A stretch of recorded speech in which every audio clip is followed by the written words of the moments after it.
Sharper बड़ी आसानी से मेरा मामूल बन गया था। मैंने पहला सवाल किया, बहराम गंगोली तुम्हें कहाँ ले जाना चाहता था? वह सैरज़दा लहजे में बोला, मुझे मालूम नहीं है। क्या उसने अपना आइंदा प्रोग्राम नहीं बताया था? वो सिर्फ इतना कह रहा था कि मशीन के जरिए उसके दिमाग में टेलीपैथी की सलाहियतें भर दी जाएं।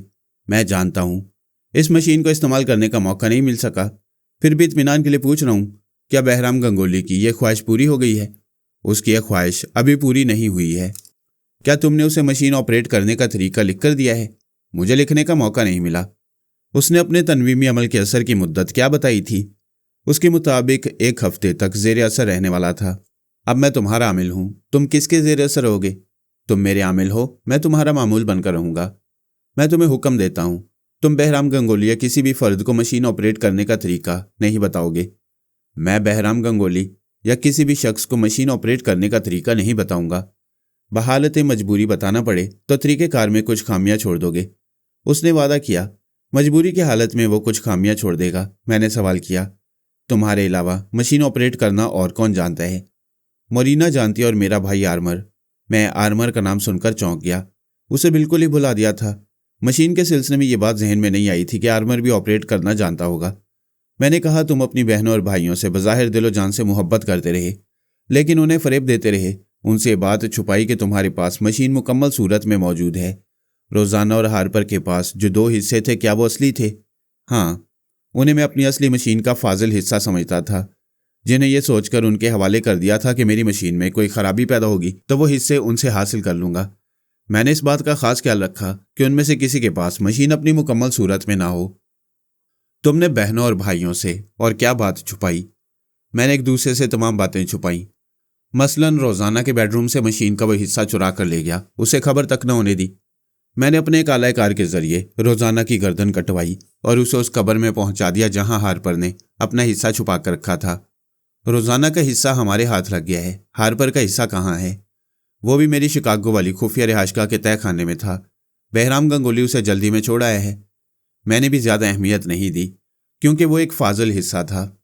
तुमने अपनी बहनों और भाइयों को और क्या धोखे दिए? मैंने अपने भाई आर्मर को धोखे में रखा है।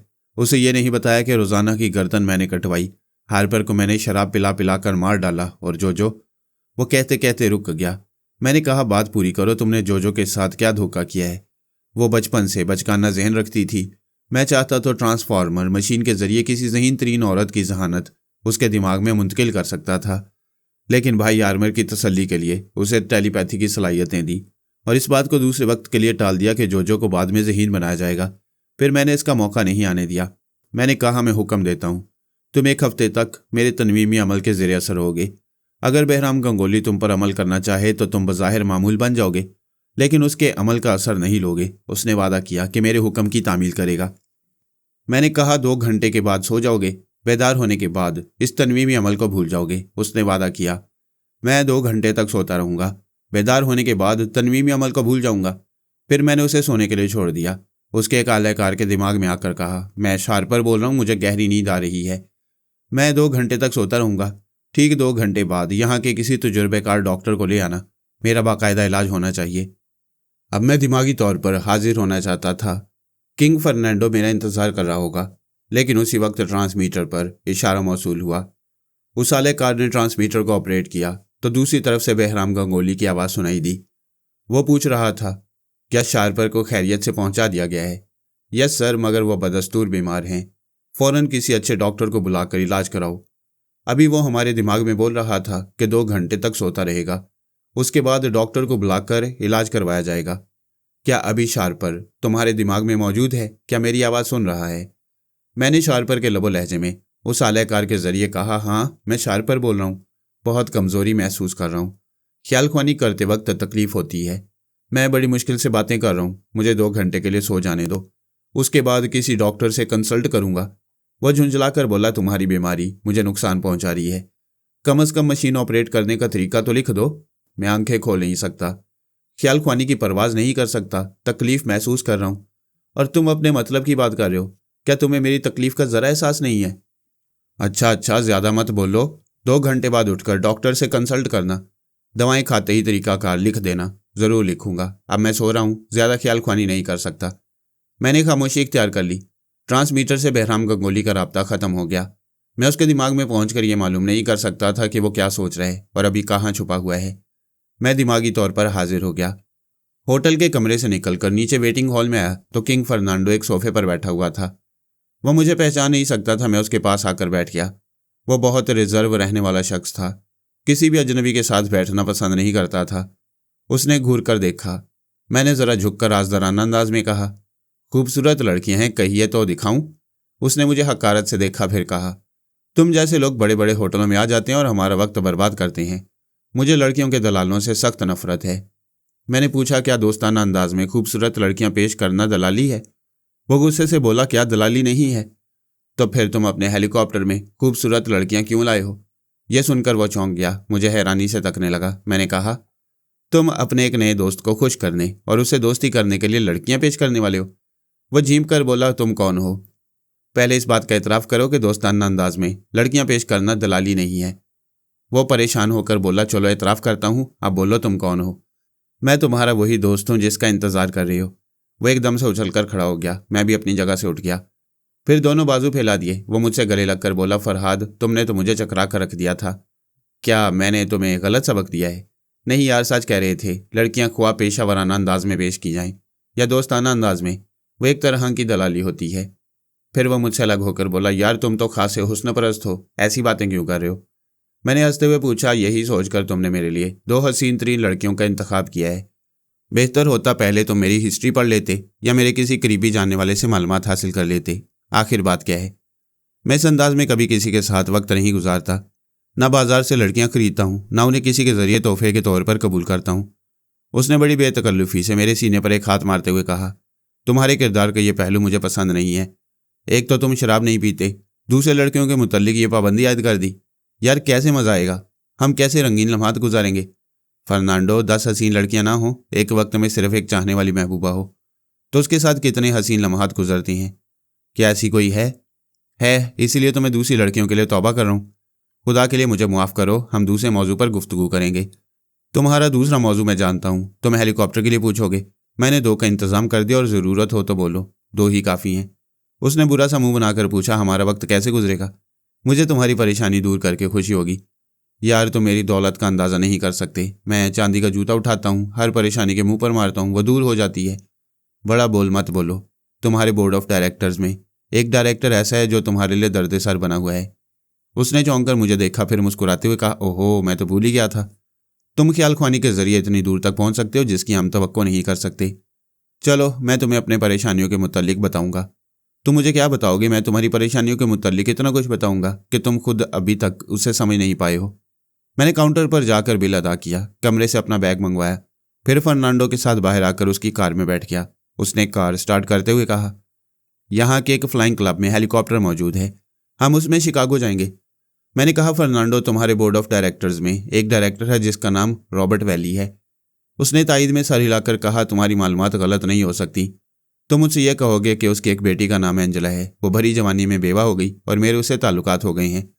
सिर्फ ताल्लुकात नहीं हुए बल्कि वो तुम्हारे बच्चे की माँ बनने वाली है। यह दुरुस्त है। तुमने आज तक शादी नहीं की और ना ही करना चाहते हो। तुम अपनी एक भतीजी से बहुत प्यार करते हो, मरने से पहले अपनी दौलत और जायदाद उसके नाम करना चाहते हो, लेकिन एंजेला ने तुम्हारे बच्चे की माँ बनने का दावा कर दिया है और उसका बाप रॉबर्ट तुम्हें मजबूर कर रहा है कि उससे शादी करो, वरना वो तुम्हारे बिजनेस के अहम राज फाश कर देगा, जिसके बाद तुम्हें करोड़ों डॉलर का नुकसान हो सकता है। हाँ यार, ये तो बहुत परेशानी की बात है। मैंने एंजेला को बड़ी बड़ी ऑफर्स दी हैं। उससे कहा है कि वो बच्चे का चक्कर ख़त्म कर दे, मैं उसे अपने कारोबार में हिस्सेदार बना लूँगा। मैंने हंसते हुए कहा, जब वो बीवी बनकर तुम्हारे कारोबार की तमाम आमदनी हासिल कर सकती है तो हिस्सेदार बनने की हमाकत क्यों करेगी? हाँ, मेरे बोर्ड ऑफ डायरेक्टर्स का वो डायरेक्टर रॉबर्ट भी इस बात को खूब समझता है। उसने फ़ोन पर बस एक ही बात कह दिया कि मैं जल्द से जल्द एंजेला से शादी का ऐलान करूं, वरना बात बिगड़ जाएगी। हम फ्लाइंग क्लब पहुंच गए। वहाँ वो 2 हसीन लड़कियां थीं जिन्हें फर्नांडो ने मेरे लिए मुंतखब किया था। बिलाशुबा वो बहुत ही हसीन और पुरकशिश थीं। मैंने कहा, इन्हें रुखसत कर दो, हम हेलीकॉप्टर में ज़ाती किस्म की गुफ्तगू करेंगे, तीसरे को सुनना नहीं चाहिए। उसने अपने ब्रीफ केस से नोटों की 2 गड्डियाँ निकाली, दोनों लड़कियों को एक एक गड्डी देकर कहा, तुम्हारी ज़रूरत नहीं है, जा सकती हो। हम हेलीकॉप्टर में आकर बैठ गए। फर्नांडो ने उसे स्टार्ट करते हुए ज़मीन से बुलंद किया, फिर फिज़ा में अच्छी खासी बुलंदी पर पहुंचकर बोला, यार तुम सब कुछ जानते हो, लेकिन इसका कोई हल बताओ। मैं एंजेला और उसके बाप के जाल से निकलना चाहता हूँ। जाल में तुम खुद फंसे हो। तुम्हारे लिए हसीन तरीन औरतों की कमी नहीं थी, तुम्हें एंजेला पर हाथ रखने की क्या ज़रूरत थी? बस क्या बताऊं, हमाकत ही समझो। वैसी औरत बेवा होने के बाद कुछ ज़्यादा ही हसीन और पुरकशिश हो जाती है। कमबख्त ने मुझे अपनी तरफ खींच लिया था या फिर शराब का नशा था जो उसकी तरफ ले गया। बहरहाल जो कुछ भी हुआ बुरा हुआ, अब भला कैसे होगा? मैं मुस्कुराने लगा। अगरचे फर्नांडो के सुरूदात का ताल्लुक बज़ाहिर मेरी दास्तान से नहीं, लेकिन कुछ ना कुछ था। मैं उसके काम आकर ही अमेरिका जैसे मुल्क में ज़्यादा से ज़्यादा सहूलतें हासिल कर सकता था, जबकि मास्कमैन से अब महदूद ताल्लुकात रह गए थे। मैं अपने बहुत से राजों में रेड पावर वालों को शरीक नहीं करना चाहता था, इसलिए किंग फर्नांडो मेरे लिए बहुत अहम हो गया था। उसने कनखियों से देखा, फिर कहा, मेरी हालत पर मुस्कुरा रहे हो, कोई जवाब नहीं देते। इसलिए मुस्कुरा रहा हूं कि तुम्हारी परेशानियां पहले ही दूर कर चुका हूं। वो एकदम से खुश होकर बोला, क्या सच कह रहे हो? जब मुझे दोस्त कहे तो दोस्ती पर शुबा कभी ना करना। आई एम सो सॉरी भाई, मुझे मुआफ़ करना। मैं खुशी में भूल गया था कि किससे बात कर रहा हूं। मुझे बताओ, किस्सा क्या है? तुमने किस तरह मेरी परेशानी दूर कर दी है? क्या मुझे एंजेला और उसके बाप से निजात मिल जाएगी?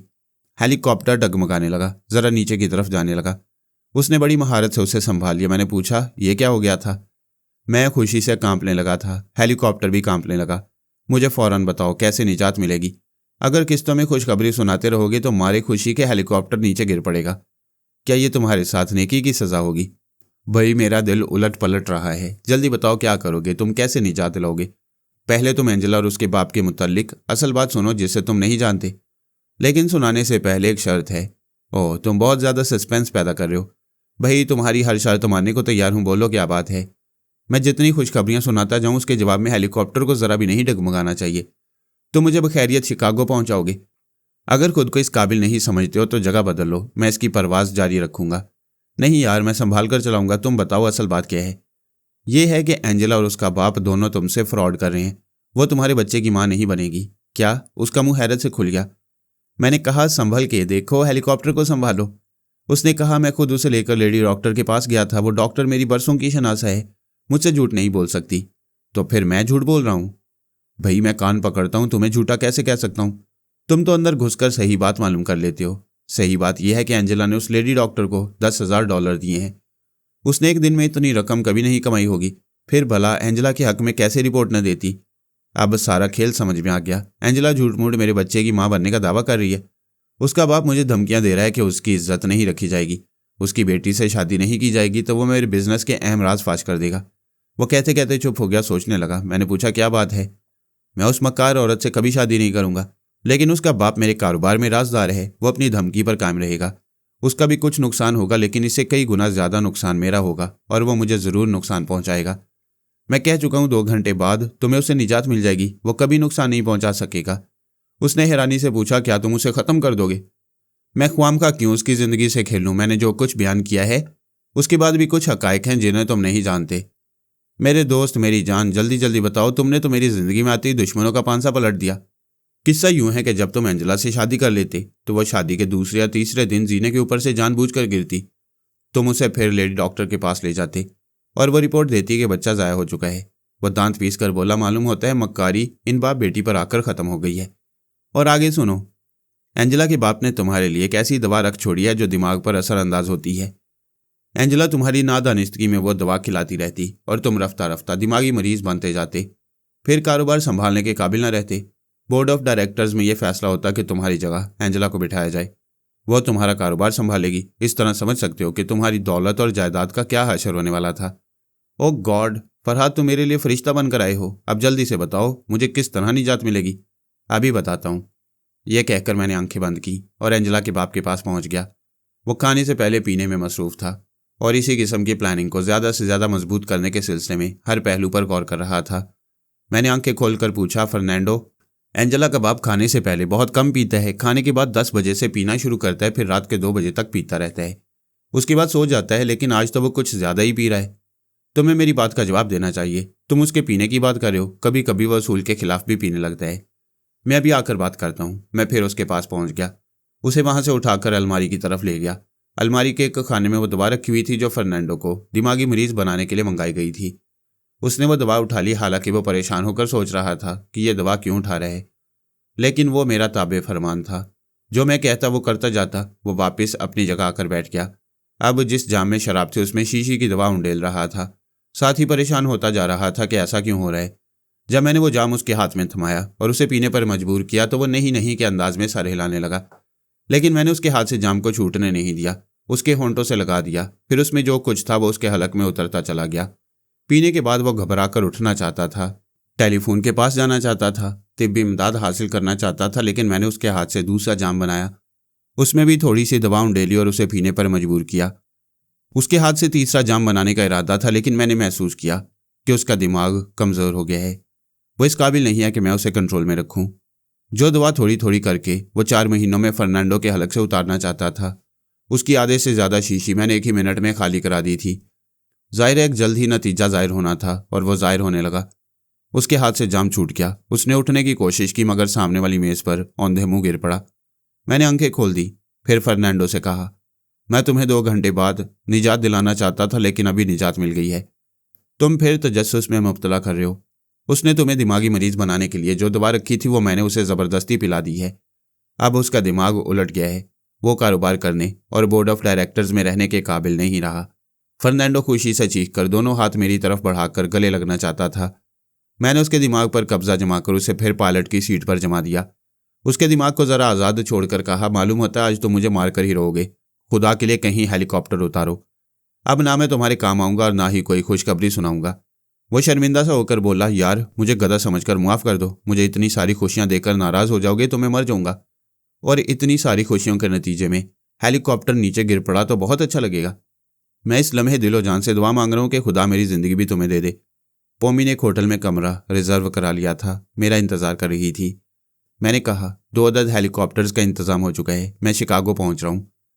क्या मैं वो डायरी हासिल करने बर्नार्ड सलैरी के अपार्टमेंट में जाऊँ?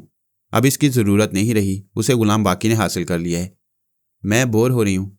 दरअसल तुम्हें नाकामी बर्दाश्त करने की आदत नहीं है, इसलिए गैर शऊरी तौर पर झुंझलाहट में मुब्तला हो। कमरे से निकलो और होटल के डांस फ्लोर पर जाओ, खूब एंजॉय करो, दूसरों के साथ हंसने बोलने में खुद को गुम कर दो। इंशाल्लाह हम कल सुबह हेलीकॉप्टर में फ्लाई करेंगे और बहराम गंगोली तक पहुंच जाएंगे। शारपर का क्या बना? मैंने उसे अपना मामूल बना लिया है, वो बहराम गंगोली के तिलिस्म से निकल चुका है। मैंने उसके दिमाग में ये बात नक्श कर दी है कि वो मशीन ऑपरेट करने का सही तरीका ना बताए। अगर बताने पर मजबूर हो तो कहीं खामी छोड़ दे, और वो ऐसा ज़रूर करेगा। इसका मतलब है बहराम गंगोली जब शारपर से मायूस होगा तो मोरीना की तरफ रुख करेगा, क्योंकि वो मशीन ऑपरेट करना जानती है, वो यकीनन ऐसा करेगा। फरहाद, क्या उसे शुबा नहीं है कि तुम शारपर के दिमाग में पहुंच गए हो? मैंने उसके आलाकार के जरिए उससे शारपर बनकर गुफ्तगू की। बज़ाहिर तो ऐसी कोई बात नजर नहीं आई, हो सकता है शुबा कर रहा हो और जाहिर ना करता हो। ऐसी हालत में वो मोरीना की तरफ रुख कर चुका होगा, खुद नहीं आएगा लेकिन उसके आदमी मोरीना को अगवा करने की कोशिश करेंगे। मैं ज़्यादा फिक्रमंद नहीं हूँ, गुलाम बाकी उसके पास है। तुम मुझे डांस फ्लोर पर जाकर दिल बहलाने को कह रहे हो, लेकिन मेरा दिल काम में लगता है। जितनी ज़्यादा मसरूफ़ रहती हूँ उतनी ही ज़्यादा खुश रहती हूँ। क्या मैं उसके अपार्टमेंट की तरफ जाऊँ, किसी तरह मालूम करूँ कि वहाँ क्या हो रहा है? शायद उस अपार्टमेंट के आसपास मैं बहराम गंगोली के आदमियों को शिकार कर सकूँ। तुम हमेशा एक्शन में रहना चाहती हो, अच्छी बात है। ठीक है, जाओ, वहाँ पहुँचते ही मैं तुम्हारे पास चलाऊँगा। किंग फर्नांडो बार बार कनखियों से मेरी तरफ देखता था। जब मैंने आंखें खोलकर उसे देखा तो उसने मुस्कुराते हुए पूछा, ख्याल ख्वानी कर रहे थे? मैंने चंद सेकंड में उसकी सोच पड़ी, फिर कहा, तुम चाहते हो मैं एंजेला के बाप के पास जाऊं और मालूम करूं वो पागल का बच्चा वाकई पागल हुआ या नहीं? वो मुस्कुराने लगा। मैं एंजेला के बाप के पास पहुंचा। उसके दिमाग में बड़ा इंतशार था, कोई सोच एक जगह नहीं ठहरती थी। वहां अजब तरह की सनसनाहट थी। कभी कभी यूं लगता जैसे एक हांडी में छोटे छोटे कंकर भरकर उसे हिलाया जा रहा हो और बेसुरी आवाज़ें पैदा हो रही हूं। वो अपने होश में नहीं था, अपनी ज़ात से बेगाना हो चुका था, खुद को पहचान नहीं सकता था। अब उसके साथ क्या हो रहा है, उसके आसपास लोग कौन हैं, ये मैं नहीं समझ सकता था, क्योंकि उसके ज़रिए मैं किसी की आवाज़ भी नहीं सुन सकता था। जब दिमाग दुरुस्त ना हो तो कानों में पड़ने वाली आवाज़ें ना वो समझ सकता है ना उसका दिमाग हमें समझा सकता है। मैंने फर्नांडो को उसकी कैफियत बताई। उसने पूछा, क्या एंजेला के पास जाकर मालूम कर सकते हो? मैंने अभी तक एंजेला की आवाज़ नहीं सुनी। उसके मुतल्लिक जितने हक़ाइक़ बताए हैं वो मैंने उसके बाप के ज़रिए मालूम कर लिए हैं। अगर मैं उससे फ़ोन पर बात करूं तो क्या तुम उसके दिमाग में पहुंच जाओगे? बेशक पहुंच जाऊंगा और उसके मुतल्लिक मज़ीद मालूमात हासिल कर सकूंगा। हम आधे घंटे में शिकागो के फ्लाइंग क्लब पहुंच गई। दूसरा हेलीकॉप्टर मेरे लिए तैयार था। फर्नांडो मुझे उस हेलीकॉप्टर के अंदर ले गया। कहने लगा, ये लेटेस्ट मॉडल है, इसमें हर तरह की सहूलतें मिलेंगी। हर सीट के साथ एक पैराशूट है, खतरे के वक्त बुलंदी से छलांग लगा सकते हो। इसकी बैरूनी बॉडी बुलेट प्रूफ है। ये सामने स्क्रीन पर टारगेट बना हुआ है। आसपास के दुश्मन तैयारों या हेलीकॉप्टरों को उस टारगेट में देखकर सही निशाना ले सकते हो। चूंकि प्राइवेट हेलीकॉप्टरों और तैयारों को खतरनाक असला रखने की इजाज़त नहीं है, इसलिए यह हेलीकॉप्टर अभी असले से खाली है, लेकिन सुबह सवेरे मेरे आदमी यहाँ चोरी छुपे आएंगे। फिर यहाँ जितनी गन्ने हैं उन्हें बुलेट और एरो बुलेट से भर देंगे। एरो बुलेट से तुम किसी भी हेलीकॉप्टर के पेट्रोल की टैंकी में सुराख कर सकते हो। यह ट्रांसमीटर है। डैशबोर्ड के खाने में एक कार्ड रखा हुआ है जिसमें मुझसे रब्ता कायम करने वाली फ्रीक्वेंसी लिखी हुई है। उस खाने में $1,00,000 नकद रखे हुए हैं। इसके अलावा यहाँ स्पेशल पेमेंट कार्ड्स हैं। उनमें से तुम कोई भी कार्ड किसी बैंक में ले जाकर जितनी रकम भरोगे तुम्हें मिल जाया करेगी। कोई तुमसे यह सवाल नहीं करेगा कि यह कार्ड तुम्हारे पास कहाँ से आया। उसने टेलीफोन का रिसीवर उठाकर कहा, तुम यहाँ बैठे बैठे कहीं भी डायल कर सकते हो। उसने डायलिंग की, फिर ज़रा इंतज़ार करने के बाद बोला, हेलो एंजेला। दूसरी तरफ से एंजेला के रोने की आवाज़ सुनाई दी। वो कह रही थी, ओह फर्नांडो, गजब हो गया, मेरे डैडी अचानक पागल हो गए हैं। फर्नांडो ने मुस्कुराते हुए हैरानी का इजहार किया, ये अचानक कैसे हो गया? पता नहीं, जहाँ वो बैठकर शराब पी रहे थे वहाँ एक ऐसी दवा रखी हुई थी जो इस्तेमाल करने के बाद दिमाग पर बुरा असर डालती है। कई मुलाजमों ने डैडी को बड़ी मुश्किल से काबू किया। फिर डॉक्टर ने आकर मुआयना किया। अब उन्हें अस्पताल पहुंचा दिया गया है। फर्नांडो ने जवाब देने से पहले मेरी तरफ देखा। मैंने सोच के जरिए कहा, आज उससे आखिरी मुलाकात करो और जो वसूल कर सकते हो सूद समेत वसूल कर लो। दूसरी तरफ से एंजेला ने पूछा, तुम खामोश क्यों हो? क्या आ रहे हो? हाँ, आज दिल चाहता है तुम्हारे साथ रात गुजारूं, लेकिन तुम्हारे घर में ट्रेजेडी हो गई है, लिहाजा मैं नहीं आऊँगा। ख्वामखा मूड खराब होगा। तुम बहुत खुदगर्ज हो। क्या मेरे दुख दर्द में शरीक नहीं होगे? शरीक तो हो जाऊंगा, लेकिन तुम्हारे पास आकर दिल काबू में नहीं रहेगा। चले आओ, मैं तुम्हें बोर नहीं होने दूंगी। अच्छी बात है, मैं पहुंच रहा हूं, उसने रिसीवर रखकर कहा। तुम्हारे कहने से मैंने उसके पास जाने का वादा तो कर लिया, लेकिन तुम्हें छोड़कर कैसे जाऊंगा? मैं कहीं भागा तो नहीं जा रहा, फिर मुलाकात होगी। अभी डिस्टर्ब ना करो, मैं ज़रूरी मालूमात हासिल कर रहा हूँ। मैं एंजेला के पास पहुंच गया। 10 मिनट के बाद वापस आकर बोला, फर्नांडो, तुम बहुत ज़हीन बिजनेसमैन हो, लेकिन औरत के मामले में गधे हो। ये तो मैं पहले कह चुका हूँ। जो गलती हो गधा समझकर मुआफ कर दो। आखिर बात क्या है? तुम एंजेला की बातों में आकर उसके बाप पर अंधा एतमाद करने लगे थे। उसने अब तक $5 करोड़ का गबन किया है। इस काले धन को एंजेला ने ऐसी जगह छुपा कर रखा है जहां कोई नहीं पहुंच सकता। क्या तुम भी नहीं? मैं तो पहुंच चुका हूं। वह फिर खुशी से कांपते हुए दोनों बाजू फैलाकर मुझ पर आकर लद गया। अपनी दानिश्त में गले मिल रहा था। मैंने कहा, अब मैं तुम्हें कोई खुशखबरी नहीं सुनाऊंगा। वह जल्दी से अलग होकर बोला, क्यों? मुझसे कोई गलती हुई है? तुम बेकाबू हो जाते हो। यहां से खुशी खुशी हेलीकॉप्टर में जाओगे। रास्ते में अगर मैंने कोई अच्छी बात सुना दी तो जान से जाओगे। खुदा का शुक्र है कि मैं बखैरियत ज़मीन पर पहुंच चुका हूं। मैं वादा करता हूं अब खुद को काबू में रखूंगा। क्या मेरी इतनी बड़ी रकम मुझे वापस मिल जाएगी? तुम यहां से अपनी रिहाइशगाह में जाओगे। वो अपने ब्रीफकेस में तमाम रकम लेकर खुद तुम्हारे पास आएगी और तुम्हारे हवाले कर देगी। वह बच्चों की तरह तालियां बजाकर हंसते हुए बोला, यानी तुम उसे टेलीपैथी के डंडे मार मार कर मेरे पास पहुंचाओगे? हाँ, वो इसके अलावा ऐसे अहम कागजात भी लेकर आएगी जिन्हें देखकर तुम हैरान रह जाओगे। अगर वो कागजात उसके पास रह जाते तो तुम बुरी तरह तबाह हो जाते। उसने मेरे बाजू को पकड़कर झिंझोड़ते हुए पूछा, वो कागजात कैसे हैं? मैंने उसके हाथ को झटक दिया, फिर कहा, अब मैं जोरदार तमांचा मारूंगा। हमारे मुल्क में गधे को डंडे मारे जाते हैं, मैं तमांचे पर इक्तफा कर लूंगा। यार तुम मुझे जूते मार लो, मगर बताओ वो कागजात क्या हैं? अभी नहीं बताऊंगा। यहां से चले जाओ, वरना खुशी के मारे किसी हादसे का शिकार हो जाओगे।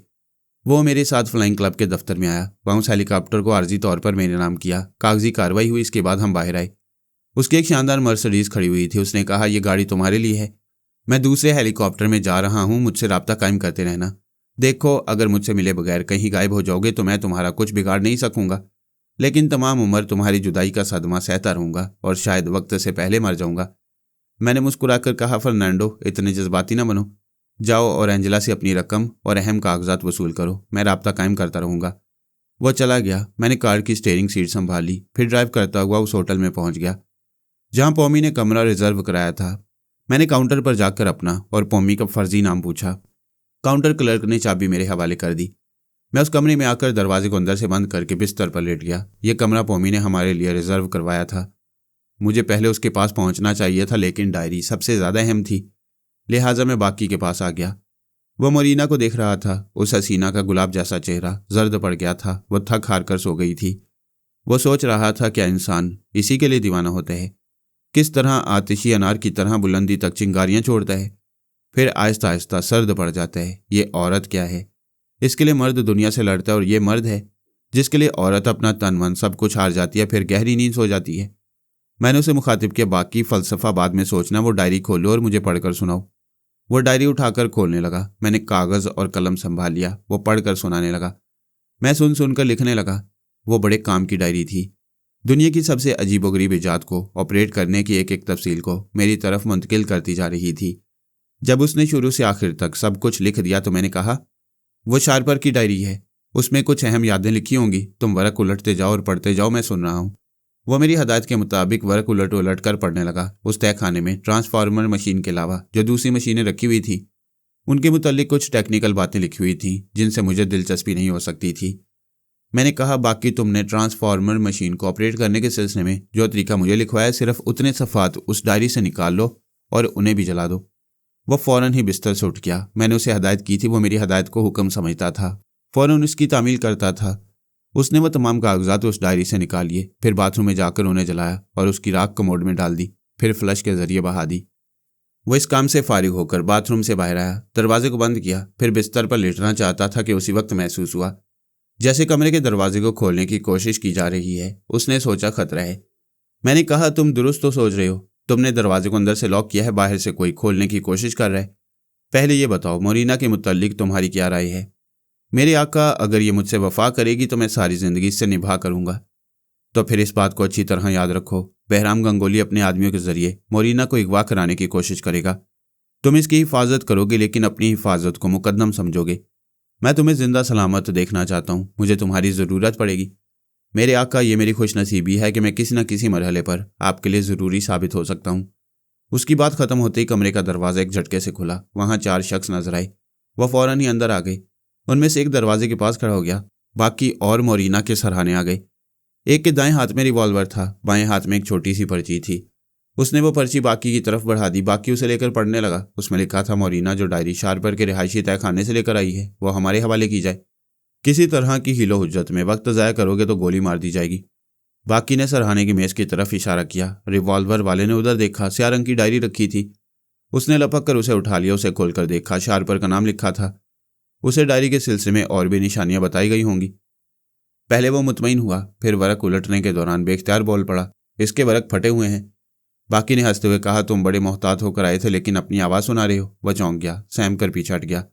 मोरीना की आंख खुल गई थी। वह अजनबियों को रिवॉल्वर समेत देखकर सहम गई थी। मैंने कहा, बाकी मैं ख्वामखा ख्याल ख्वानी का मुजाहरा नहीं करूंगा। इन्हें इसी कश्मकश में रहने दो कि मैं तुम्हारे साथ हूं या नहीं।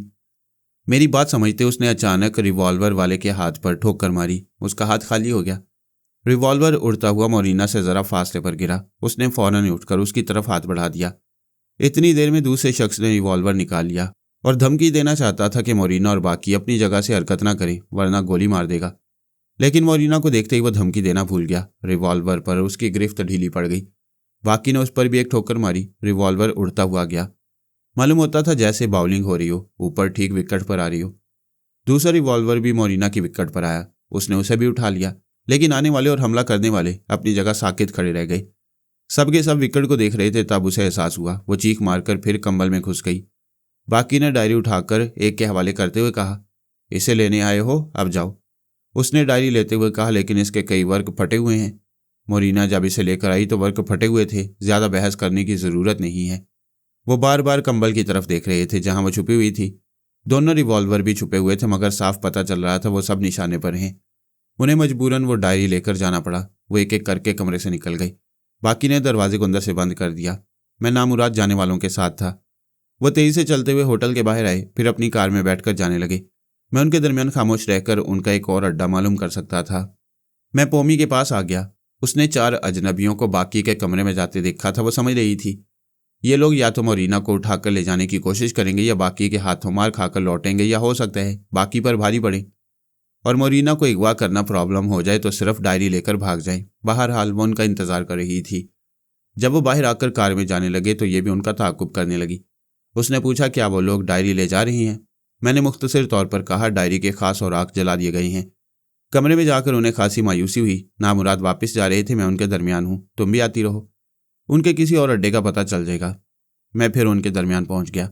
उनके जिस साथी ने अपनी आवाज़ सुनाई थी वो पिछली सीट पर अपने 2 साथियों के दरमियान बैठा हुआ था और कह रहा था, यकीन करो मैंने जानबूझकर आवाज़ नहीं निकाली थी। इसके जवाब में किसी ने कुछ नहीं कहा। वो बोला, फटी हुई डायरी देखकर मैं झुंझला गया था, बेख्तियार बोल पड़ा था, ऐसे वक्त याद नहीं रहा कि गूंगा बनकर रहना है। भाई, कभी हम गूंगे बनकर नहीं रहे, क्योंकि आदत नहीं, किसी से भी भूल चूक हो सकती है। उसके दाएं तरफ बैठे हुए साथी ने जेब से चाकू निकाल कर एक खटाके से खोला। वह तड़प कर उसकी तरफ घूम गया और गुस्से से बोला, क्या इरादा है तुम्हारा? मुझे कमजोर ना समझना। बात खत्म होते उसके हलक से कराह निकली। बाएं तरफ बैठे हुए साथी ने चाकू पेवस्त कर दिया था। उसे दूसरी तरफ से हमले की तवक्को नहीं थी। वो जीदार था। चाकू पेवस्त होने के बावजूद उसकी तरफ पलटा, लेकिन दाएं तरफ वाले ने उसके जिस्म में चाकू उतार दिया।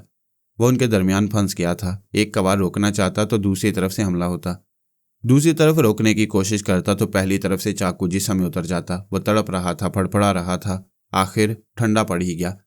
गाड़ी शहर से बाहर जाने वाली शाहराह पर तेज रफ्तारी से जा रही थी। अचानक ब्रेक की आवाज रात के सन्नाटे में दूर तक चीखती हुई गई।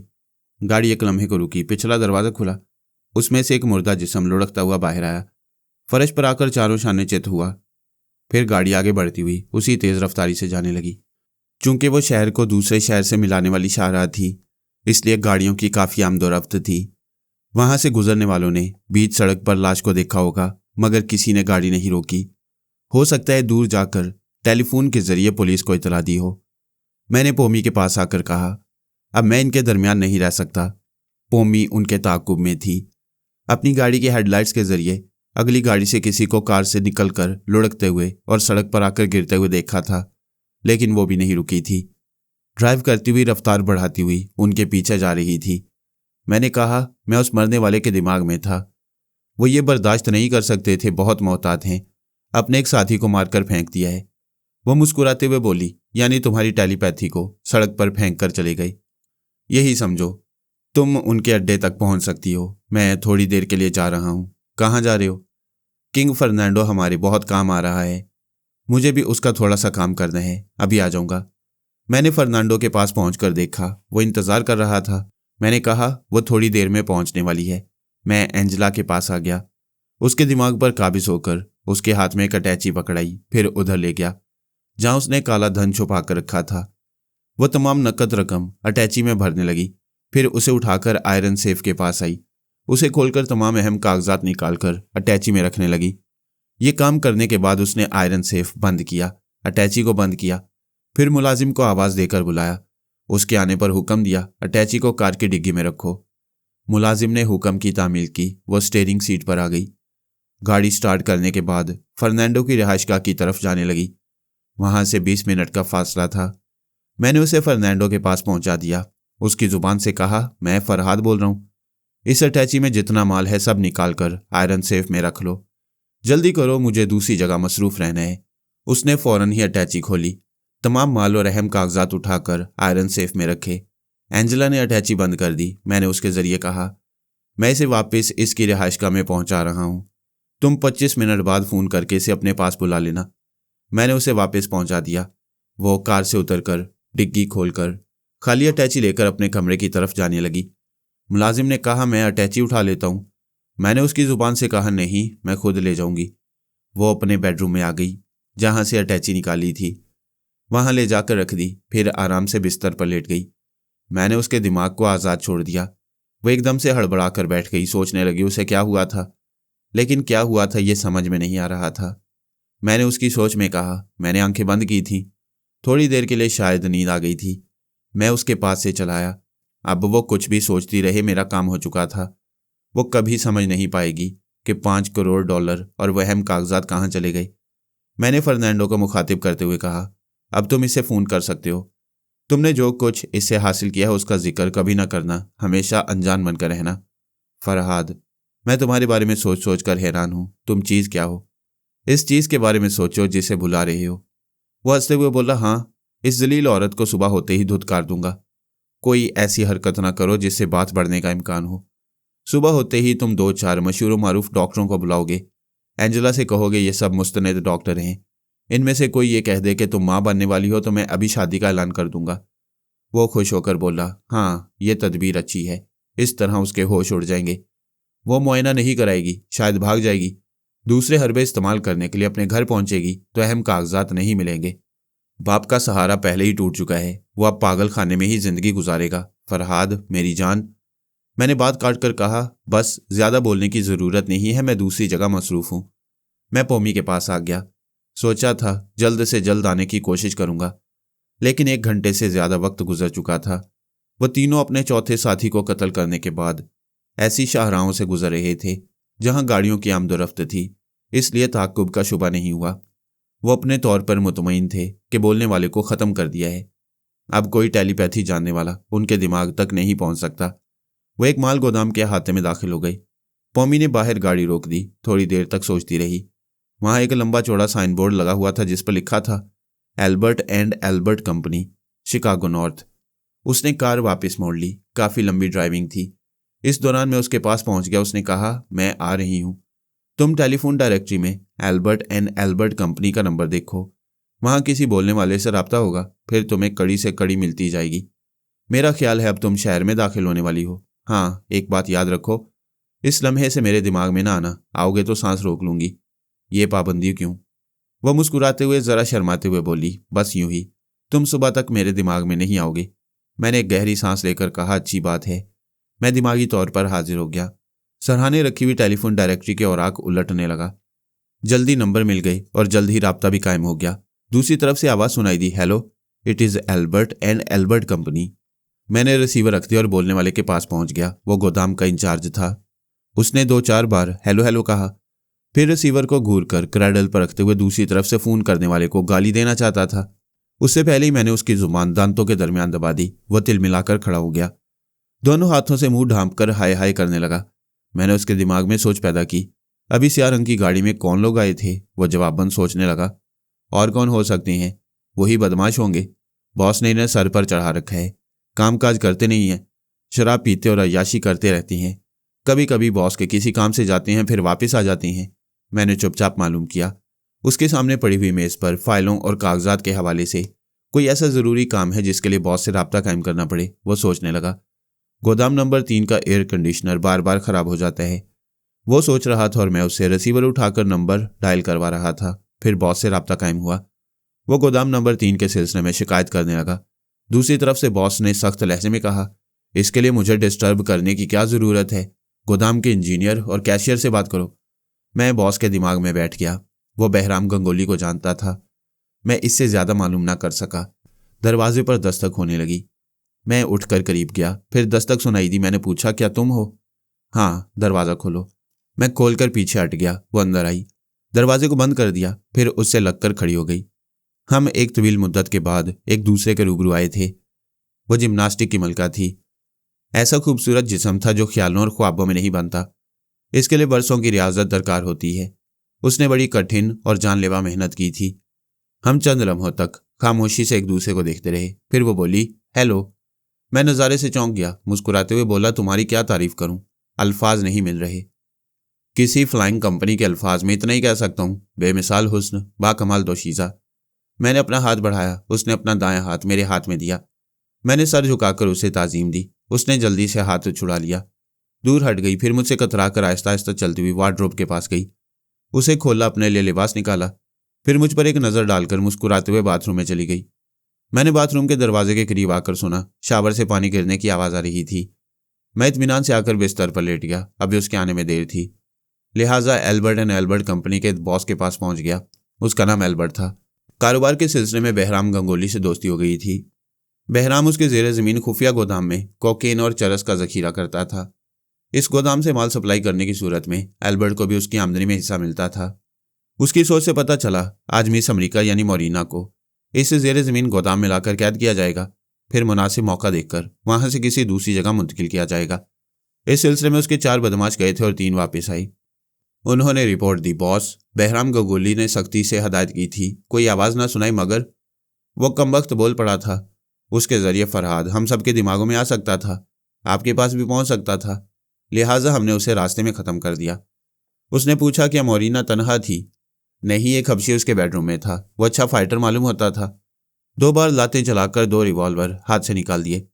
एल्बर्ट ने गुस्से से कहा, रिवॉल्वर हाथ से निकलते ही तुम लोगों का दम निकलने लगा, बुज़दिलों की तरह भाग गए। हम सिर्फ टेलीपैथी के खौफ से चले आए। वो हमें रिवॉल्वर की जद पर रखकर बोलने पर मजबूर कर सकते थे, ना बोलते तो गोली मार देते। हमारी हर तरह शिकस्त थी, इसलिए चले आए। बातें ना बनाओ, मैं इतना अहमक नहीं हूँ। जब तुम लोगों ने देखा अपने साथी को ख़त्म कर दिया तो फिर किस बात का खतरा रह गया था? आप हमारी बात नहीं समझ रहे। हमारे दोनों रिवॉल्वर उनके पास चले गए थे, हम क्या कर सकते थे? एल्बर्ट ने थोड़ी देर तक सोचने के बाद पूछा। क्या तुम लोगों का ताक़ुब किया गया था? हमारा ताक़ुब कौन कर सकता था? वो हबशी के साथ बेडरूम में थी, किसी तीसरे ने हमें नहीं देखा। होटल में जिन लोगों ने देखा वो हमें विजिटर समझते रहे। होटल से निकल के आने के बाद हमने बारहा अकब नुमाइने में देखा, हमें किसी खास गाड़ी पर शुबा नहीं हुआ। तुम लोगों ने शाहराह पर उसे कत्ल किया। अगर पुलिस पीछे पड़ जाती तो हम उस तरफ का रुख न करते, पुलिस को डॉज देने की कोशिश करते। अगर पकड़े जाते तब भी आप पर आंच न आती। आप जानती हम कितने ढीठ हैं। जो बात हमारे अंदर होती है उसे कोई उगलवा नहीं सकता।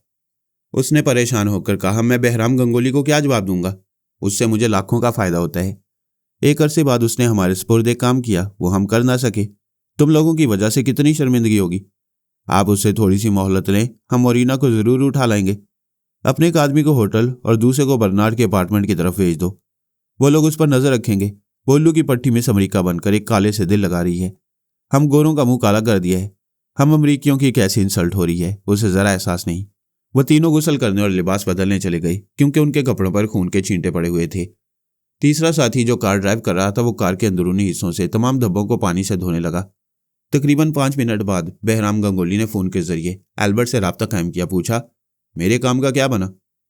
एल्बर्ट ने उसे मुख्तसर हालात बताए। वो झुंझला कर बोला, इतना सा काम तुम ना कर सके।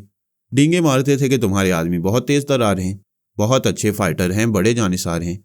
बहराम, ख्वामखा गुस्सा न दिखाओ, हालात को समझो।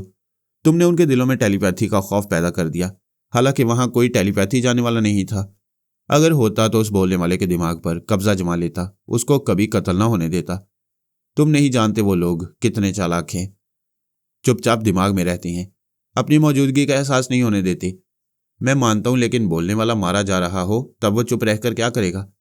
जबकि इसके बाद उसे बाकी तीनों के दिमागों में जगह नहीं मिल सकती और ना ही मिल सकी। हो सकता है उस वक्त कोई टेलीपैथी जानने वाला ना हो, मगर गुलाम बाकी उनके साथ मिल गया है। उन्होंने पहले उसे अगवा किया, फिर शायद तनवीमी अमल के जरिए उसे अपने बस में कर लिया हो। बहराम, तुम्हारी बात समझ में नहीं आती। किसी को गुलाम बनाने के बाद क्या इतनी आज़ादी से छोड़ा जा सकता है कि वो सबसे महंगे होटल में रहे और अमेरिका की सबसे हसीन औरत के साथ वक्त गुजारे? फरहाद अली तैमूर अपने काम आने वालों के साथ इससे भी ज़्यादा करता है, और जो करता है इसके पीछे कोई खास मकसद होता है। वो चाहता तो उस मामूली गुलाम को मोरीना के पास अपार्टमेंट में भेज सकता था, लेकिन उसे महंगे होटल में रखने और वहां मोरीना को बुलाने में जो बात होगी वो अभी समझ में नहीं आ रही। फिलहाल इतना ही समझ लेना चाहिए कि वो मोरीना का तहफ़्फ़ुज़ होटल में कर सकता था, अपार्टमेंट में नहीं।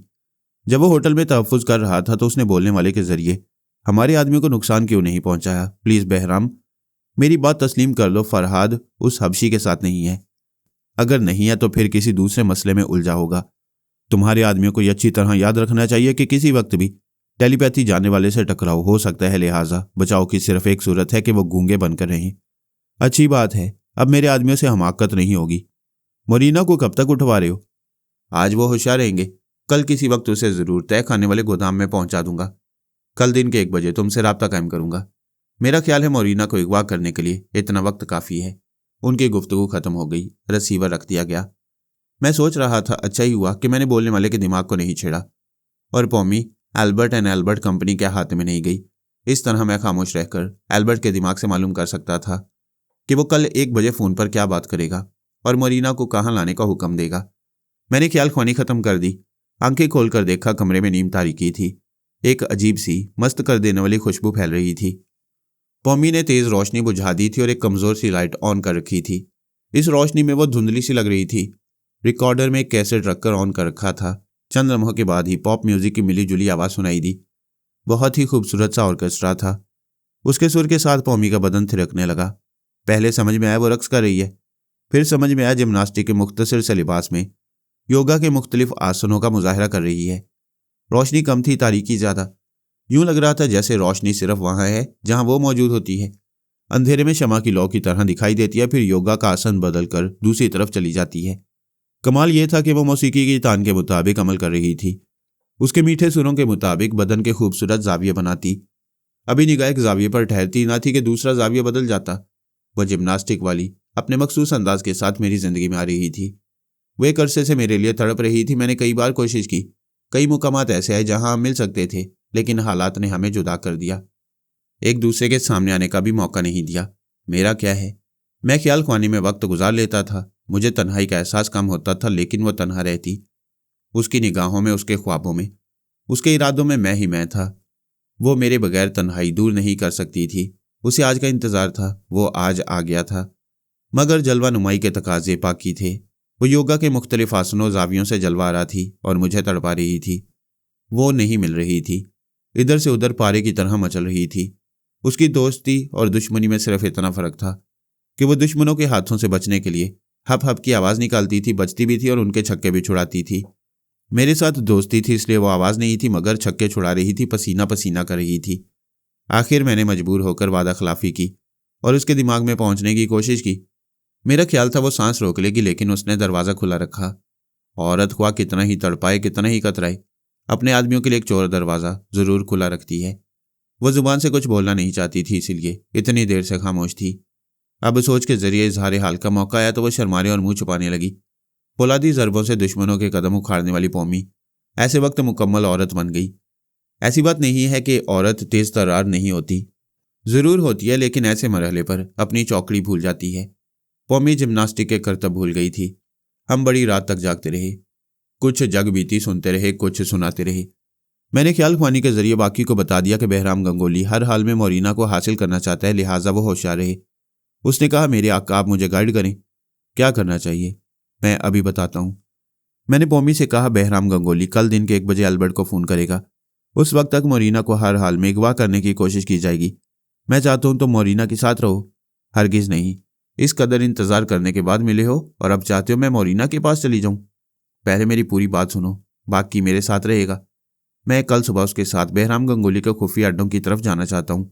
हेलीकॉप्टर लेकर जाऊँगा और शाम तक वापस आ जाऊँगा। दिन के वक्त मैं और वो साथ रहेंगे, शाम से सुबह तक तुम मेरे साथ रहोगी। मैं बड़ी से बड़ी मुहिम में तुम्हारे साथ रहना चाहती हूँ। ये वक्त भी आ जाएगा, अभी मोरीना को तुम्हारी जैसी साथी की ज़रूरत है। तुम उसकी हिफाजत कर सकोगी, दुश्मनों को मुंह तोड़ जवाब दे सकोगी। बाकी जिस्मानी तौर पर बहुत ताकतवर है, कुछ समझदार भी है, लेकिन हम जिन हालात से गुजरते हैं उनका उसे तजुर्बा नहीं। वह मेरे साथ रहेगा तो कुछ ट्रेनिंग हासिल करेगा। वो बेदिली से बोली, अच्छी बात है, तुम कहते हो तो सुबह मोरीना के पास चली जाऊंगी। मोरीना हम सब के लिए अहम है, वो मशीन ऑपरेट करना जानती है। हम उसे बहराम के हाथ लगने नहीं देंगे, इसी में हमारी जीत है। हम कब तक उसके पहरेदार बनकर रहेंगे? सिर्फ ट्रांसफार्मर मशीन हाथ आने तक। सारी दुनिया उसके पीछे पड़ी है, वो इतनी आसानी से हाथ नहीं आएगी। कोई ना कोई हमारे आड़े आता रहेगा। कोई ऐसा रास्ता निकालो कि मोरीना किसी एक जगह महदूद हो जाए, वहां से बाहर ना निकले, कोई उसे देख सके ना पकड़ सके। फिलहाल ये मुमकिन नहीं है। मोरीना जैसी आज़ाद लड़की किसी एक मकान में बंद होकर नहीं रहेगी। बहरहाल ये बात का मामला है। अभी रात का 1 बजा है, तुम ठीक 4 बजे यहाँ से निकलोगी और मोरीना के पास जाओगी, बाकी मेरे पास आ जाएगा। क्या बहराम गंगोली के आदमी गुलाम और मोरीना की निगरानी नहीं कर रहे होंगे? बेशक कर रही हैं, मैं उनके दिमाग में पहुंच सकता हूँ। मैंने गुलाम को मुखातिब करते हुए कहा, तुम 4 बजे वहां से निकलोगे और मेरे पास आ जाओगे। पोमी वहां पहुंचेगी और कल शाम तक मोरीना के साथ रहेगी। ये बात अपनी दीवानी महबूबा को अच्छी तरह समझा दो, कोई गड़बड़ ना करे, वरना बहराम उसे उठा ले जाएगा। मैंने राब्ता ख़त्म कर दिया। पोमी ने कहा, यह बहराम है क्या चीज़? मैं बचपन से ऐसे जादूगरों को देखती आ रही हूँ जो स्टेज पर आकर हैरत अंगेज जादुई कमालात दिखाते हैं और तमाशाइयों से दाद वसूल करते हैं। मैंने कहा, काला जादू महज दहशत में मुब्तला करने वाली चीज़ है। तुमने ज़िंदगी में पहली बार उस जादूगर से टकराकर खुद यह तजुर्बा किया है। दहशत इंसान को मारती है, जादू नहीं मारता। अगर तुम दहशत में मुब्तला हो जाती तो उसके हाथ तुम्हारी जाती। कोई भी देखने वाला यही कहता कि एक बहराम के 6 बहराम हो गए थे और 6 ने मिलकर तुम्हें मार डाला। बात कुछ होती मगर कुछ और ही बना दी जाती। जबकि 5 बहराम फरेब नज़र थे, वो दिखाई देते थे मगर उनका वजूद नहीं था। उनकी तलवार तुम्हारे जिस्म के आर पार होगी, लेकिन तुम जिंदा रही। इसकी वजह यही है कि तलवार का भी कोई वजूद नहीं था, वो महज डराने और धमकाने की चीज़ थी। मैं यही सोच रही हूँ, ये 2 टके का जादूगर हमें कितने दिनों से परेशान कर रहा है और इतनी अहम मशीन के लिए हमें दौड़ा रहा है। फिक्र न करो, इंशाल्लाह कल हम बहराम तक पहुँच जाएंगे। वो छत की तरफ देखती हुई कुछ सोच रही थी, फिर कहा, कोई बात खटक रही है, कई दिनों से खटक रही है। आखिर क्या बात है? एक मामूली जादूगर जो जिस्मानी तौर पर गैर मामूली कुव्वत का हामिल है, मगर हमारे सामने है क्या? मेरे मुकाबले पर आकर फरार हो गया, मशीन लेकर भाग गया। लेकिन जो बात खटक रही है वो ये कि दुनिया की तमाम खतरनाक तंजीमें कहाँ सो गई हैं? यही सवाल मुझसे सोनिया ने किया था। जाहिर है यह खटकने वाली बात है। अभी ज़्यादा दिन नहीं हुए, जब तमाम खतरनाक तंजीमें और सुपर ताकतें उस ट्रांसफार्मर मशीन के पीछे पड़ गई थी। उस मशीन के एक हिस्से को चुराने की इब्तिदा शीबा ने अपने पारस से कराई। इसके बाद वो तमाम तंजीमें पारस के पीछे पड़ गई थी। फिर देखते ही देखते वो सर्द पड़ गई। सब अपनी अपनी पनाहगाहों में चली गईं। ना कोई पारस के पीछे पड़ रहा है, ना ट्रांसफार्मर मशीन हासिल करने की फिक्र में है, और ना ही कोई हमारी तरफ तवज्जो दे रहा है, बल्कि हमें गैर अहम समझ रहा है। सोनिया ने बड़े पते की बात कही थी कि मैं और रसवंती पहली बार खुलकर पेरिस में मिले। ये बात दूर दूर तक पहुंची होगी। अब से पहले हम जहां भी मिलना चाहते थे, दुनिया की सारी दुश्मन कुव्वतें हमारे पीछे पड़ जाती थी। पेरिस में ऐसा नहीं हुआ। अगरचे फ्रांसीसी हुकूमत ने हमारी हिफाजत के सिलसिले में बड़े सख्त इंतजामात किए थे, लेकिन दुश्मन ताकतें और सुपर पावर्स ऐसे इंतजामात को भला कब खातिर में लाती हैं। वैसे ये बात तशवीशनाक है कि सब खामोश हैं। पता नहीं क्या गुल खिलाने वाले हैं। पौमी ने घड़ी देखते हुए कहा, ओ गॉड, 2:30 बज रहे हैं। कल शाम तक बिछड़ने के लिए सिर्फ 1.5 घंटा रह गया है। दूसरों की बातें जाने दो, हम अपनी बातें करेंगे। जब 4 बजने में सिर्फ 15 मिनट रह गए तो वो उठकर जाने के लिए तैयार होने लगी। एल्बर्ट के उन 3 आदमियों में से एक उस होटल के सामने वाले बस स्टॉप पर मौजूद था। वो कभी बार में जाकर एक आध बैग पीता, फिर टहलने लगता। बार बार होटल की तरफ देखता जाता। अगर वहां से मोरीना और गुलाम निकलते हुए दिखाई देते तो उसकी जेब में छोटा सा ट्रांसमीटर था, जिसके जरिए वह अपने लोगों को इतला दे सकता था। फिर उसके पास मोटरसाइकिल थी। अपने खास लोगों के पहुंचने तक उनका ताकुब कर सकता था। सारे इंतजामात मुकम्मल थे। मैंने गुलाम बाकी के पास पहुंचकर देखा। वो होटल से निकलने के लिए तैयार बैठा था। मैंने कहा, इंतजार करो, मैं अभी आता हूं। मैंने पौमी से पूछा, मोरीना के साथ इसी होटल में रहोगी या इसे दूसरी जगह ले जाओगी? मेरा ख्याल है मोरीना को इस होटल में नहीं रहना चाहिए, ख्वामखा निगरानी हो रही है। तुम गाड़ी लेकर निकलो, होटल के सामने वाले बस स्टॉप के पास जाकर रुक जाओ। मोरीना और गुलाम बाकी तुम्हारी कार में आकर बैठ जाएंगे। उसने पूछा, और वो निगरानी करने वाला कहाँ है? इसी जगह है जहां तुम गाड़ी रोकोगी। वो हैरानी से बोली, है क्या कह रहे हो? क्या वो मुझे? वो कहते कहते रुक गई, फिर हंसने लगी। ओ सॉरी, मैं भूल गई थी, तुम ख्याल ख्वानी के जरिए उसे अपनी गिरफ्त में रखोगे और वो हमें देख नहीं सकेगा। That's the real thing. वो बड़े प्यार से रुखसत हो गई। मैंने गुलाम बाकी से कहा, मोरीना को फौरन तैयार करो, उसे भी यहां से निकलना है। जब गुलाम ने उसे यहां से चलने के लिए कहा तो वो नखरे करने लगी। मैं इतनी जल्दी कैसे तैयार हो सकती हूँ? मेकअप में बड़ा टाइम लगता है। सारी दुनिया मुझे जानती है। मेरी एक्सटर्नल ब्यूटी में कोई फर्क आएगा तो कल के अखबारात मेरी मौजूदा तस्वीरें छापने के लिए ज़मीमा शाया करेंगे, तरह तरह के स्कैंडल खड़े करेंगे। स्कैंडल खड़ा करने के लिए तुम्हारा मेरे साथ रहना ही काफ़ी है। गुलाम बाकी ने कहा, बातें ना बनाओ, तुम खतरे में हो। इस वक्त अपने हुस्न के मुतल्लिक कुछ ना सोचो, अपनी जान बचाओ। जान है तो जहान है। मोरीना मजबूर होकर जल्दी जल्दी मेकअप करके लिबास तब्दील करने लगी। इधर मैं पौमी के पास मौजूद रहा। जब वो होटल के करीब पहुंचने लगी तो मैंने गुलाम से कहा, चलो मोरीना के साथ निकल पड़ो। उनके पास कोई भारी भरकम सामान नहीं था। वो कमरे से निकल गए, उसे लॉक किया, फिर नीचे आकर काउंटर पर चाबी जमा की, बिल अदा किया, वहां से पलटकर बाहर आने लगे तो मैं उसे निगरानी करने वाले के दिमाग पर काबिज हो गया। मैंने उसे दूसरी तरफ पलटा दिया। वो मेरी मर्जी के मुताबिक एक डबल पैग तलब कर रहा था। बार कीपर ने उसकी फरमाइश के मुताबिक डबल पैग सामने लाकर रख दिया। पौमी की गाड़ी वहीं करीब आकर रुक गई थी। मैंने गुलाम बाकी को गाड़ी का नंबर बता दिया था। अगर उसे नंबर याद ना रहता तब भी कोई फर्क ना पड़ता। पौमी ने दूर ही से एक हबशी और एक हसीन अमरीकी औरत को देखकर पहचान लिया। हाथ हिलाकर अपनी तरफ मुतवज्जा किया। वो दोनों उसकी तरफ चले आए। गुलाम बाकी ने एहतियातन गाड़ी का नंबर पढ़ा, फिर मुस्कुराकर उससे मुसाफिया करते हुए बोला, मुझे आपसे मिलकर खुशी हो रही है। चूंकि मैंने पौमी को भेजा था इसलिए वो रस्मी तौर पर खुशी का इजहार कर रहा था। अभी तक वो पौमी के मुतल्लिक या मेरी साथी औरतों के मुतल्लिक कुछ नहीं जानता था, बल्कि मेरे बारे में भी बराहनाम मालूमात थी। मोरीना पौमी के साथ अगली सीट पर आकर बैठ गई। गुलाम पिछली सीट पर चला गया। फिर गाड़ी स्टार्ट होकर वहां से जाने लगी। जब बहुत दूर निकल गई तो मैंने निगरानी करने वालों का पीछा छोड़ दिया। उसे न मेरे आने का एहसास हुआ न जाने का। वो डबल पैग में पानी मिलाकर पी रहा था ताकि नशा ज्यादा ना हो और वह सुबह तक निगरानी करता रहे। मैंने उस फर्मा बरदार को उसकी ड्यूटी देने के लिए छोड़ दिया। मोरीना बार बार पौमी को देख रही थी। फिर उसने पूछा, मैंने फरहाद, रसवंती और सोनिया की हिस्ट्री पढ़ी है। उनमें बार बार पौमी का जिक्र आया है। क्या तुम वही हो? हाँ, मैं वही हूँ। मोरीना मालूम करना चाहती थी पौमी कौन है और फरहाद की टीम में क्या हैसियत रखती है। उसने ख्याल ख्वानी की परवास की, उसके दिमाग में पहुंचना चाहा। पौमी को जैसे ही पराई सोच की लहर का एहसास हुआ उसने पूछा, कौन है? मोरीना ने सोच के जरिए कहा, दोस्त हूं, दुश्मन नहीं।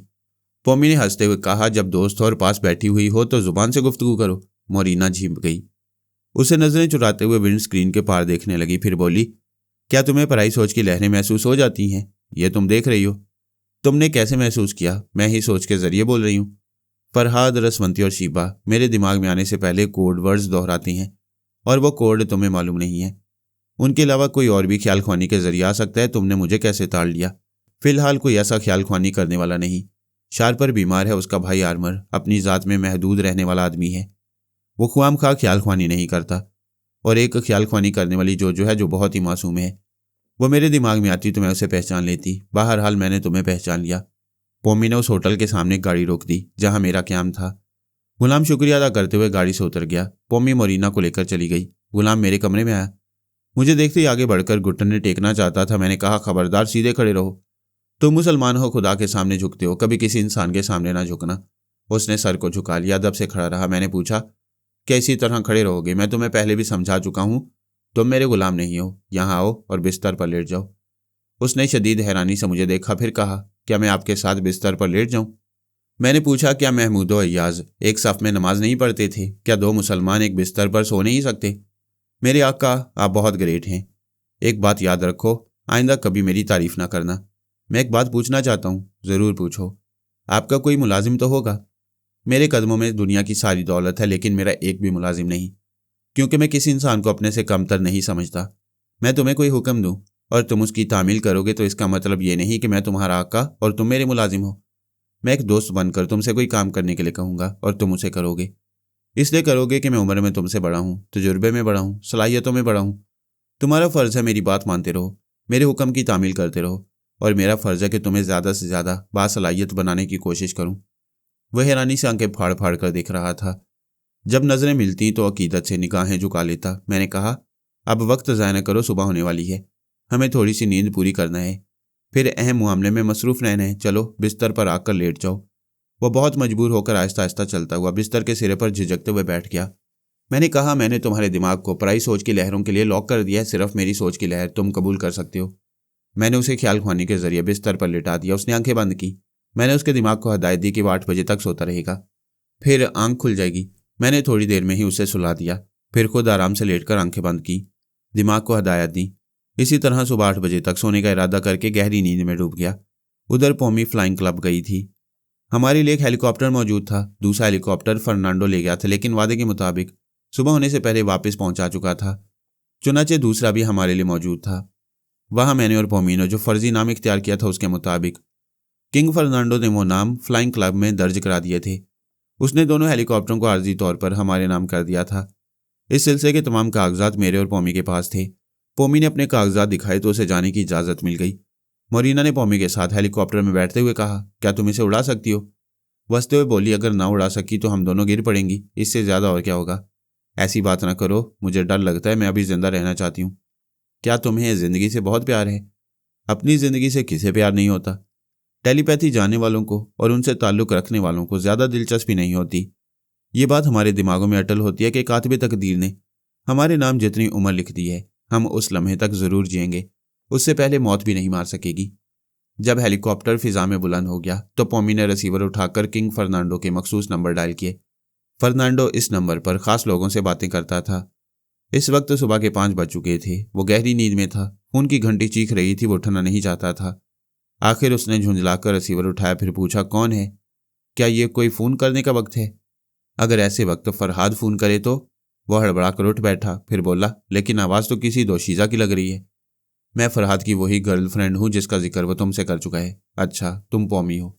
मैं मिस अमेरिका के साथ आ रही हूँ। वो खुश होकर बोला, क्या मिस अमेरिका मेरे यहाँ आ रही है? हाँ, मगर वो दूसरे की अमानत है, नीयत ख़राब ना करना। फरहाद शायद अभी नींद में है। बेदार होने के बाद तुम्हें बताएंगे कि मोरीना हमारे लिए बहुत अहम है। हम उसे छुपा कर रखना चाहते हैं, लिहाजा इस सिलसिले में तुम्हारे ताउन की ज़रूरत है। फरहाद के लिए जान हाजिर है। मैं तुम दोनों को खुशामदीद कहता हूँ। मैं उसे अच्छी तरह छुपा कर रखूँगा, कोई उसकी परछाई भी नहीं देख सकेगा। अभी एक गाड़ी फ्लाइंग क्लब भेज रहा हूँ। तुम कहते हो मोरीना पर किसी की नज़र नहीं पड़ेगी, लेकिन एंजेला तुम्हारे साथ है, क्या वो हमें नहीं देखेगी? वह मुस्कुरा कर बोला, मेरी रिहाइशगाह 10,000 गज के रकबे पर फैली हुई है। मेरी मर्जी के बगैर रिहाइशगाह के एक हिस्से की खबर दूसरे हिस्से तक नहीं पहुंच सकती। एंजेला गहरी नींद में है। तुम दोनों यहाँ होगी तो उसे खबर नहीं होगी। इत्मीनान रखो, मैं फरहाद को शिकायत का मौका नहीं दूंगा। उधर शार्पर का बाकायदा इलाज हुआ था। रात भर में तबीयत संभल गई थी। दवाओं ने ज़बरदस्त असर दिखाया था। सुबह होते ही वो ख्याल ख्वानी के काबिल हो गया। बहराम गंगोली हर 2-4 घंटे बाद उसकी खैरियत दरियाफ्त करता था। सुबह उसने कहा, ट्रांसमीटर बंद कर दो, मैं सोच के जरिए बात कर सकता हूँ। उसने दिमाग में आने की जगह दी। खुश होकर पूछा, क्या तुम चलने फिरने के काबिल हो? किसी हद तक चल फिर सकता हूँ, जिस्मानी कमजोरी महसूस कर रहा हूँ, लंबा सफर नहीं कर सकूंगा।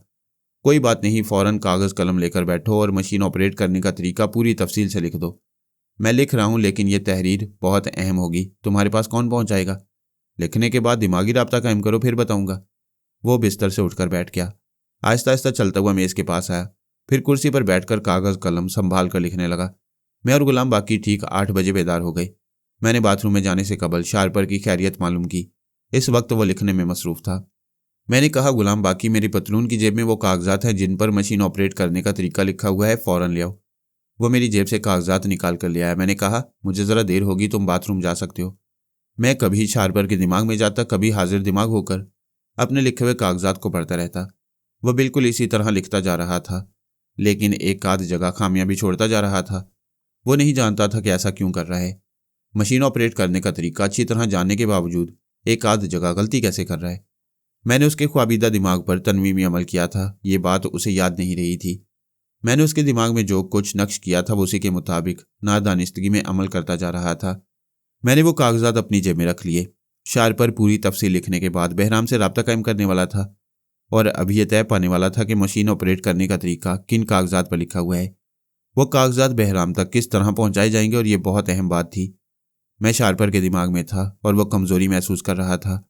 मशीन ऑपरेट करने का तरीका लिखने के बाद उसने ख्याल ख्वानी की परवाज़ की। बहराम ने पहले तो सांस रोक ली, फिर पूछा, कौन है? मैं शारपर हूँ, मैंने लिख लिया है, लेकिन बहुत कमजोरी महसूस कर रहा हूँ। वो नागवारी से बोला, तुम औरतों से भी गए गुजरे हो। शारपर ने भी नागवारी से जवाब दिया, मुझे ताने ना दो, मैं पिछले 24 घंटों से बुखार में मुब्तला रहा हूँ, तुम खुद गर्ज हो। मुझे एक जगह से दूसरी जगह लेकर भागते रहे, तुम्हें सिर्फ मशीन की फिक्र थी, मेरे इलाज की फिक्र नहीं थी। बहस ना करो, इस तरह आपस में कशीदगी पैदा होती है। मैं भी बहस करना नहीं चाहता, आराम से जाकर लेटना चाहता हूँ। बोलो, ये कागज़ किसके हवाले किया जाए? मैं किसी पर भरोसा नहीं करूँगा। हो सकता है दुश्मन हमारी ताक में हो, तुम्हारी निगरानी कर रहे हो, वहाँ से जो भी शख्स निकलेगा उसका ताक़ुब किया जाएगा। मैं ऐसी जगह हूँ जहाँ किसी को पहुँचने का मौका नहीं दूंगा, लिहाजा तुम वो कागज़ पढ़कर सुनाओ। मैं सुनता जाऊँगा और लिखता जाऊँगा। मैंने गहरी सांस ली। मैं ये भूल गया था कि जो तरीका मैंने गुलाम बाकी के साथ इख्तियार किया था, यानी वो पढ़ रहा था और मैं लिख रहा था, यही तरीका दुश्मन भी इख्तियार कर सकता है। मेरी ये खुशफहमी ख़त्म हो गई कि किसी शख्स के ज़रिए मैं उसके खुफिया अड्डे तक पहुँच सकता हूँ। मैं सोच में पड़ गया, अब क्या करना चाहिए। इस तरह हम कभी बहराम तक नहीं पहुँच सकेंगे। पता नहीं कमबख्त मशीन के साथ कहाँ छुपा बैठा है। जब तक अपने दिमाग में टेलीपैथी की सलाहियतें मुंतकिल नहीं कराएगा, वहाँ से नहीं निकलेगा। अगर मैं इस तहरीर के ज़रिए ना पहुँचता तो आइंदा शारपर के ज़रिए पहुँच सकता था, क्योंकि शारपर के दिमाग से टेलीपैथी उसके दिमाग में मुंतकिल होने वाली थी। तीसरा ज़रिया मोरीना थी। मोरीना के ज़रिए भी यही अमल हो सकता था। जिस तरह मैं इस तहरीर के मामले में नाकाम हो रहा था, हो सकता था आइंदा भी नाकामी का मुंह देखना पड़ता। हो सकता है शारपर को बेहोश करने के बाद बहराम गंगोली के पास पहुंचाया जाता, तब मैं शारपर की गफलत के दौरान उसके खुफिया अड्डे तक नहीं पहुंच सकता था। हम मोरीना की हिफाजत कर रहे थे, लेकिन आने वाले हालात क्या होंगे ये यकीन से नहीं कहा जा सकता, सिर्फ अंदाज़ा किया जा सकता था। हमें कई दिनों से पैदर पे नाकामियों का मुंह देखना पड़ रहा था। एक तो इतनी जद्दोजहद के बाद मशीन हाथ से निकल गई थी, दूसरे हमारा बेटा पारस इसराइल पहुंचा दिया गया था। इन नाकामियों के पेश नज़र मैं मुनासिब वक्त का इंतज़ार नहीं कर सकता था। शारपर उधर गहरी गहरी सांस ले रहा था और बड़ी मुश्किल से ख्याल ख्वानी करता हुआ वह तहरीर पढ़कर सुना रहा था। अभी उसने एक ही हिस्सा सुनाया था कि मैंने उसे और गहरी गहरी सांस लेने पर मजबूर किया। वह निढाल सा होकर मेज़ पर झुक गया। बहराम ने पूछा, खामोश क्यों हो गए, लिखवाते क्यों नहीं? मैं महसूस कर रहा हूँ ज़्यादा देर ख्याल ख्वानी नहीं कर सकूँगा, बहुत थक गया हूँ। जिस्म के साथ साथ दिमाग भी कमज़ोर हो रहा है। वो परेशान होकर बोला, अरे तुम कहीं मर ही ना जाओ, किसी तरह यह तरीका लिखवा दो। यू शट अप, तुम बहुत खुदगर्ज हो। मैं जा रहा हूँ, बिस्तर तक जाना भी मेरे लिए दोभर हो रहा है, बिस्तर तक जाना भी मेरे लिए दोभर हो रहा है। मैंने शारपर को वहां से उठा दिया। वो लड़खड़ाता हुआ दीवार का और अलमारी का सहारा लेता हुआ बिस्तर तक आया, फिर बेदम सा होकर गिर पड़ा। ऐसी हालत में दिमागी राब्ता खत्म हो चुका था। मैं जानता था उधर बहराम गंगोली बड़ी बेचैनी से इंतजार कर रहा होगा और झुंझलाहट में मुब्तला होगा। मैंने उसके दिमाग में पहुंचकर उसी तरह गहरी गहरी सांसें लेते हुए कहा, बहराम ज़रा इंतज़ार करो, मैं अपने आप को संभालने की कोशिश कर रहा हूँ। वह ज़रा नरम पड़कर बोला, अच्छी बात है, मैं इंतज़ार कर रहा हूँ। तुम्हारे पास जो दवाएं रखी हैं उन्हें इस्तेमाल करो, जल्द ही तवानाई महसूस करोगे। मैं उसके दिमाग से आ गया। शार्पर वाकई कमजोरी महसूस कर रहा था।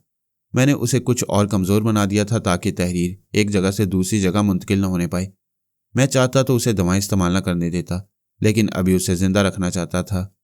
इस मकान के दूसरे कमरे में वो लोग मौजूद थे जो शार्पर को यहाँ लाए थे। मैं बहुत पहले इन सब के दिमागों में जगह बना चुका था। उनमें से एक ने ट्रांसमीटर की तरफ देखा, इशारा मौसूल हो रहा था। वो उसे ऑपरेट करने लगा। दूसरी तरफ बहराम गंगोली को करार नहीं था। वो ट्रांसमीटर के जरिए पूछ रहा था शार्पर की तबीयत कैसी है। बॉस, हम खिड़की से झांक कर देखते रहते हैं।